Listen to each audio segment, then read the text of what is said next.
Tocvan Ventures is a publicly traded early-stage natural resource company that is engaged in the acquisition, exploration, and, if warranted, development of those resources. And with me is the CEO, Brodie Sutherland, to share with us about Tocvan. So great to have you here, and tell us about the company. Yeah, thanks, Jane, for having us. And really, we're a gold, silver exploration and development company.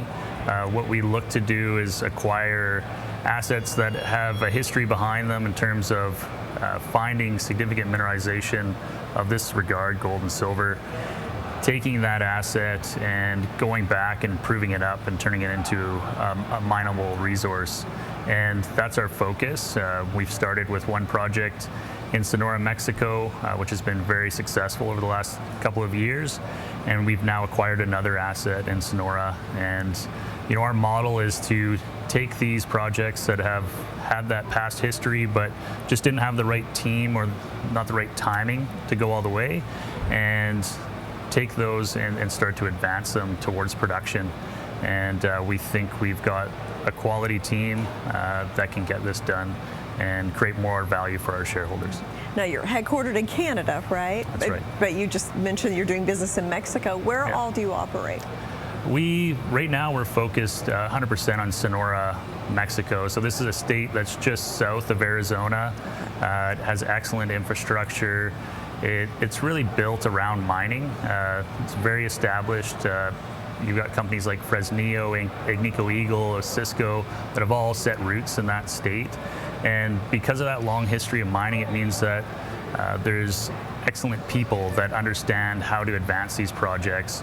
And that's been essential for us, is to acquire a team in that region that really understands it inside and out. And it's been the most important thing for us. So we've got Rodrigo Calles Montillo. He's our chief geologist there. He's got over 30 years experience in that region. He's worked globally for big companies like Rio Tinto, Kennecott, and he's built a team around him in Sonora. And it's that team that's allowed us to be successful. And we're really proud of the fact that our entire technical team comes from Sonora. And again, it's a quality jurisdiction, very accessible. You can drive to a lot of our project sites. Because of that, very low cost to operate. And that's essential as we move things forward towards production. You need that low cost in order to hedge against a very volatile commodity price market that we are experiencing currently.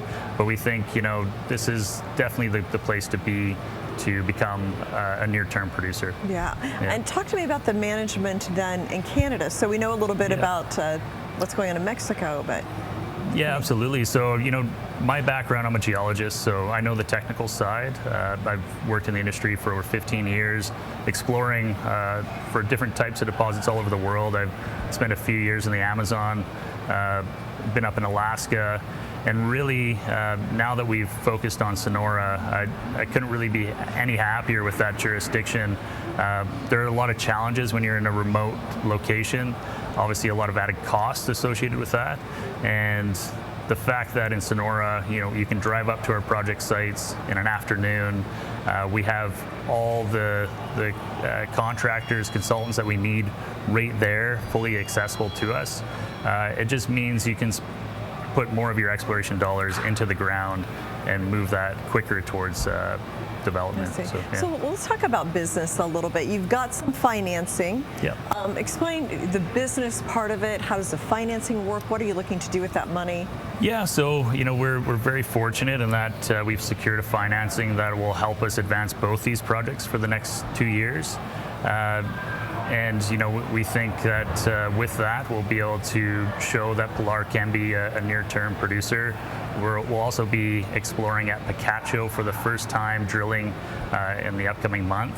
And we couldn't be more excited about that prospect there. But really our model is, again, to identify these assets, show that there is strength and that potential to be a new resource that can be mined, and do all the technical work to prove that along the way. So we'll be doing more metallurgy, showing that you can actually extract the metals from the rock, and all the additional technical work that's required to basically prove that this could be a feasible mine.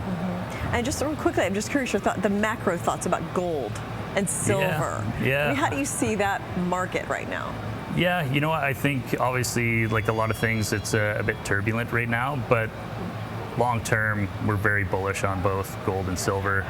I think it's interesting to me to see all these alternative currencies coming about, but I think what we're seeing more and more of is that they're being backed by some kind of physical commodity, and oftentimes that will be gold and silver, and that just means we're going to need to find more of it. And to circle back on that, that's where we really come in. There's a finite amount of gold and silver on this planet. It's becoming more and more difficult to find it, and that's where our technical expertise come in and gets to work trying to identify those resources. Okay, thanks so much, Brodie, for coming in. Thank you. Thanks, Shane.